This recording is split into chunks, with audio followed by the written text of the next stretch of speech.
समय था रात के 2:16। कबीर अपने कमरे में अकेला बैठा था। बाहर हल्की बारिश हो रही थी और खिड़की से आती हवा उसके मन में अजीब सा डर भर रही थी। तभी अचानक उसका मोबाइल बजा। Unknown number. कबीर ने एक पल सोचा, फिर कॉल उठा लिया। हेलो। कुछ सेकंड तक दूसरी तरफ खामोशी रही। फिर एक धीमी, भारी और बेहद अजीब आवाज आई। कबीर, क्या तुम्हें सच में कुछ याद नहीं है? कबीर का दिल तेज धड़कने लगा। कौन बोल रहा है? आवाज आई।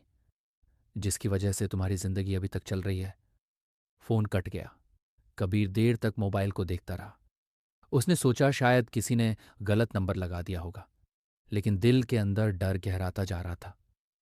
अगली सुबह वो ऑफिस जा रहा था। रास्ते में एक दुकान के बाहर टीवी चल रहा था। न्यूज में खबर आ रही थी, कल रात जंगल के पास एक युवक की लाश मिली है। कबीर अचानक रुक गया। टीवी स्क्रीन पर लड़के की तस्वीर आई। नाम था आर्यन।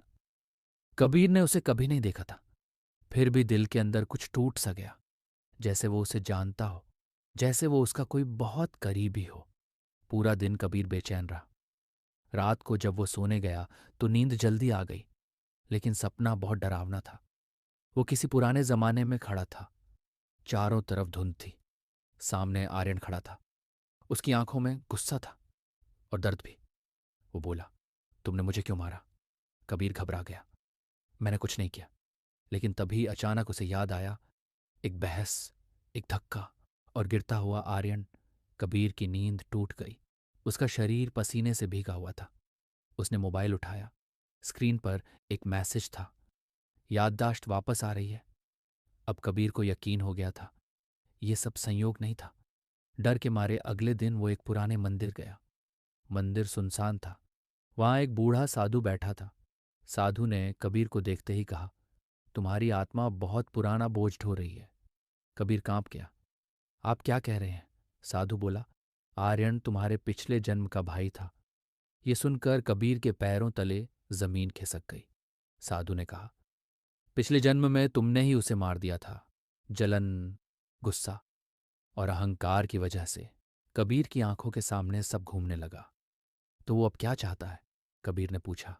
साधु बोला, उसकी आत्मा अभी मुक्त नहीं हुई है। वो तुमसे सच सुनना चाहती है, और सजा भी। उस दिन के बाद कबीर की जिंदगी नरक बन गई। हर रात उसे आर्यन की आवाज सुनाई देती थी, कभी सपनों में, कभी दीवारों में, कभी फोन में। एक रात फिर उसका फोन बजा। वही अननोन नंबर। कबीर ने कांपते हाथों से कॉल उठाया। फोन से आवाज आई, अब भागने का कोई रास्ता नहीं है। कबीर रो पड़ा। मुझे माफ कर दो, मैं बदल गया हूं। आवाज आई, माफी से कर्म नहीं मिटते। अगली सुबह कबीर ऑफिस नहीं गया। उसका फोन बंद था। 2 दिन बाद लोग उसके कमरे तक पहुंचे। कमरा अंदर से बंद था। दीवार पर लिखा था, सच हमेशा लौट कर आता है।